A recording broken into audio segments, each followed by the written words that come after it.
we have the second finalist group here, the Hurst group. Welcome. Thank you. So good afternoon, ladies and gentlemen. My name is Josh. I'm Harry. And I'm Jacob. We'd like to thank you all for taking time out of your day to hear our proposal for Monsanto Company's move into an integrated approach to philanthropy. Oop. I don't know what's happening. Is that the clicker or the rechecked?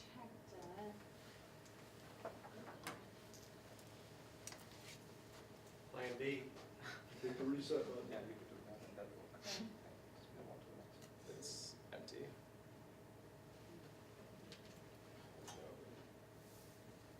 Mr. says something, we're looking at more than the first page, maybe those people. Well, Josh, it's No, we not went your through it. fault. So you put the first group first before we start the first one. So just regroup.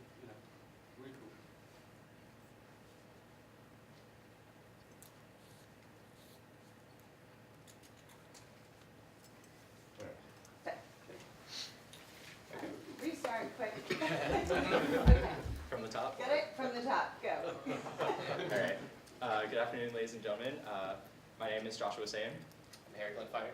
And my name is Jacob Lehman. We'd like to thank you for taking the time out of your days to come hear our proposal about Monsanto Company's new philanthropic venture. So as it is, we see a need for a proactive integrated strategy to philanthropy. The company, as is, has a relatively poor global reputation due to transparency issues and business ethics.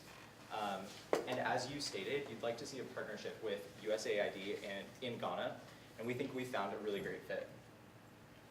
So our key recommendation to you is a brand new initiative with USAID. We call this the MAPS project, which stands for Monsanto in Agricultural Partnerships for Sustainability. We've highlighted 3 core principles that will ensure effective implementation. So we'd like to use our core capabilities to their fullest extent. So what we know is seeds. We'd like to donate $2 million worth of drought guard hybrid seeds to Ghanaian farmers. These are water stress resistant seeds, so drought is very common in Ghana and these will be resilient. We'd like to help USAID expand in their existing efforts. So a one-to-one match in their current funding. So $2 million from us, $2 million from USAID. And we'd also like to integrate local partners, in this case, the Bank of Ghana. So to incentivize them to participate in this plan, we would agree to a 2-to-1 match. So lending $2 million of our own capital and $1 million of theirs so that farmers could enable themselves to buy land and equipment to make this successful. I'll turn it over to Harry for the initiative. Thanks, Josh. So as we were developing a vision behind this initiative, we wanted to make sure that, 1, it aligned with the current partners we're working with, and 2, just the global initiatives out there. 1, USAID, we're falling under USAID's umbrella of food security. We're also aligning our vision with United Nations Global Sustainable Goals of 2016 of eradicating global hunger. So our stated vision for the MAPS project is that MAPS aims to promote food security and sustainable agricultural development through relationships with smallholder farmers to catalyze self-sufficiency. So the theme of sustainable development is one we want to maintain throughout the project. Our tangible goals for this project, we want to create 5,000 new acres of cultivated land. We want to achieve a 40% growth in smallholder farmers' income. We would also want to impact 40,000 families in total. And then also by the end of the 5-year span of this project, we would want 75% of the total output from our impacted farmers to be self-financed. A bit into more of how our relationships are at work. At the top you have Monsanto. Starting from the right, we'll be feeding our seed donations and our one-to-one match funds directly into USAID to support their current established training programs of these smallholder farmers. And then involving the Bank of Ghana, we have our 2-to-1 credit match of feeding funds to them to incentivize these small microloans, which would then be distributed to these very farmers of the program as well. One thing we did notice is that one thing that made Walmart's current philanthropy initiative so successful was this integrated strategy. So throughout these relationships, we're going to be emphasizing cross-coordination, constant communication, that all of these resources are reaching the farmers and having the impact we want them to. bit more into the quantifiable rationales behind this initiative. We have our costs with the seed donations at $1 million. The Bank of Ghana credit match at 2, the USAID match also at 2, totaling a short-term cost of $5 million.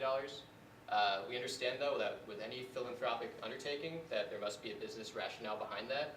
What we discerned is that these 40,000 farmers that we will be impacting can prove to be a potential market for future seed sales. So after sizing the revenue of that, the farmers that we're impacting could translate to a potential of $6 million of potential revenue, and that would also be recurring per harvest. So in the long term, it could prove very viable for the business, but even outside the company, our net impact will be positive because we believe this project will not only do well for the company, but for Ghana as well. To delve a bit deeper into these rationales, I'll pass it to Jacob. Thank you. So yeah, as Harry said, I'm going to be going into some of the rationales that are not directly applicable to the cost revenue model. So the first point I'd like to make, which is immediately applicable to Monsanto in the short term, is Monsanto's image in terms of social responsibility. So as Josh mentioned, Monsanto has a perceived image problem of transparency and business ethics problems. So in doing this integrated venture, we'll be improving the image of Monsanto and GMOs, both in the US and abroad.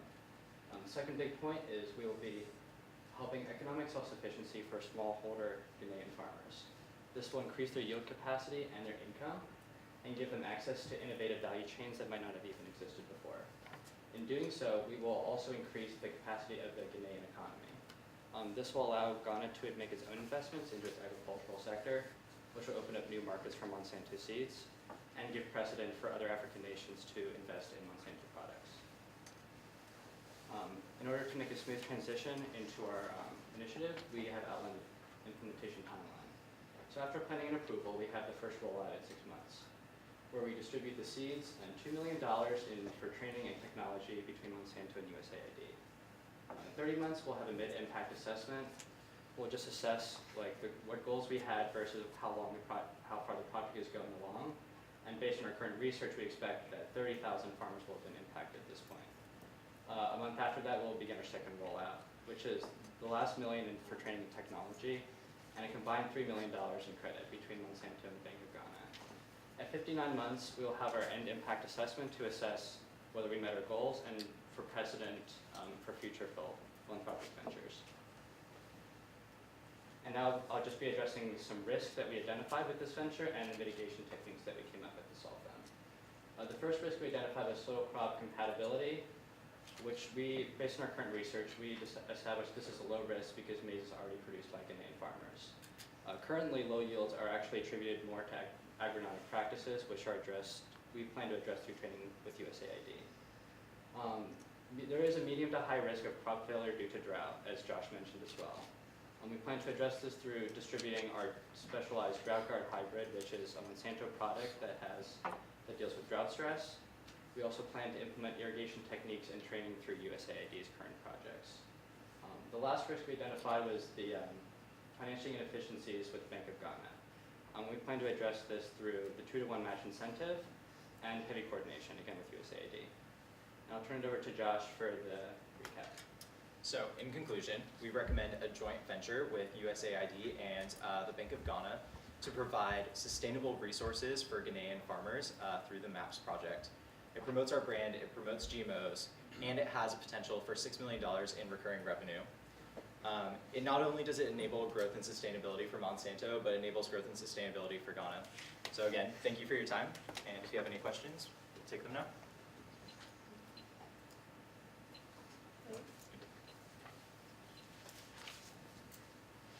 30,000 farmers you're going to impact. How many farmers are now operating in that sphere and in that corner of Ghana that you think is susceptible to this type of, whatever the product is? And then, sorry. I'm going to give it to you all at once, so I leave you to think about it. And then you speak to, you're going to give away the seeds, you're going to match USAID, and then you're going to work with Bank of Ghana. What control do you have on impacting or even creating the feed for 30,000? So I'll take the first part of the question at least in terms of why we picked that number. So we picked the number of, I think it was 40,000 people we wanted to impact total. We picked this number based off of precedent of programs that have been Ghana in the past. So the two programs we looked at to calculate our totals both for the amount of farmers impacted, the self-financing percentage, the income increase. We were comparing two programs. One was a previous USAID program called Advance, which is under Feed the Future. I think the total impact goal of that was actually 60,000, if I'm correct. And then the second group project we looked at was through an organization called Minute Economic Development Associates, and their impact goal, I believe, was about 20,000 total. And that was working with soybeans in Ghana and food security and supply chains. And if someone wants to take the... Yeah, so as far as accountability, I think that's where the partnership with USAID comes in. This is like what they do. This is their specialization. So we would hope to formulate some sort of plan for both parties to come in and make sure that everything is going according to plan. We do have planned assessments of our own, where Monsanto would take its own initiative to go in, see what's happening with the money that we've supplied and the seeds, which is the mid-impact assessment. So that kind of gauges how we're going to plan the rest of our venture for the next 29 months. So yeah, I think that's where the accountability comes in is from USAID, in our agreement with them, and also with Bank of Ghana. So it would be mostly structural.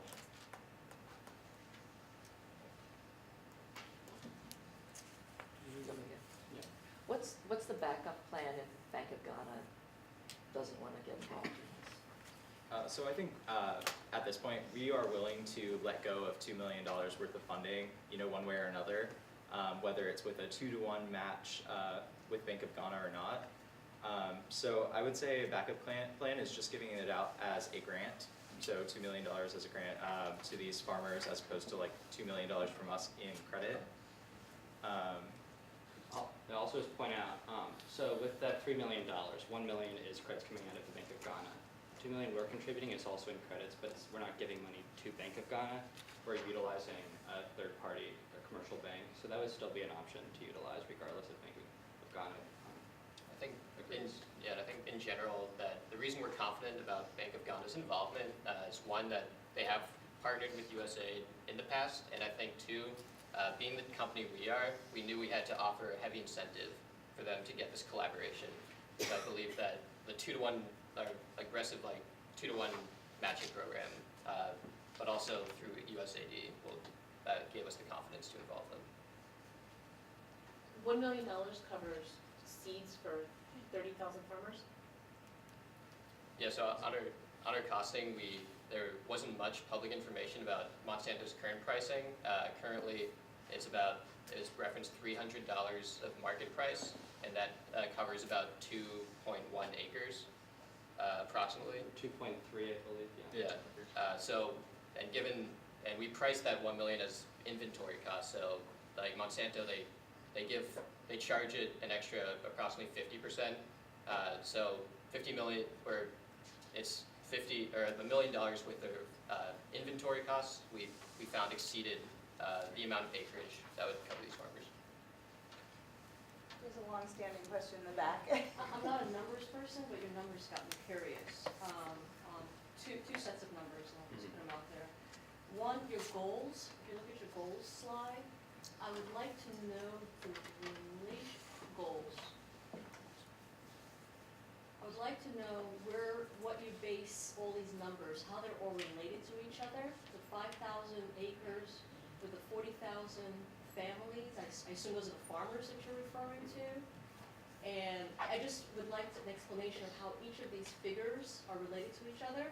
And also your 40,000 farmers and the potential revenue of $6 million. What assumptions, I didn't see anything there in terms of how you connected those two things. Yeah, so I'll go into the first part. So some of these goals are not actually in direct relation to each other. They're based off of precedent. So for example, number one, the 5,000 new acres of land cultivated is a sub-goal in itself of trying to cultivate new land, but that isn't necessarily accounting for the land that's already being used by and some of these other figures as well are taken from precedent. We weren't necessarily baking them off of each other, but when other organizations have done previous aid projects, these are some of the goals they've set out, and we've achieved them in different ways. And if I could just jump in there, the 5,000 acres, we actually calculated based on the amount of seeds that we'd be able to provide with $1 million. So the 2.3 acres per bag, at the industry cost. So. And then to touch on the revenue side, we projected again, like using the market price of the seeds that we imagine. Essentially, we're operating under the assumption that if USAID is giving these training programs and we're able to supply these patented seeds, which help fight a huge, there's the climate instability has been a huge factor in inhibiting Ghana's agriculture.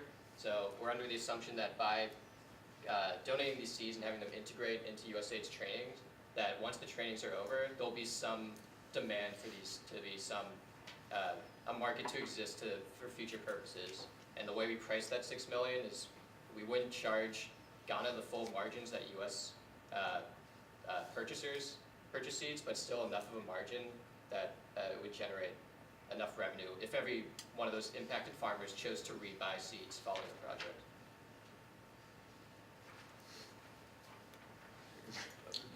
Do we see any risk in not being more directly involved with the farmers themselves?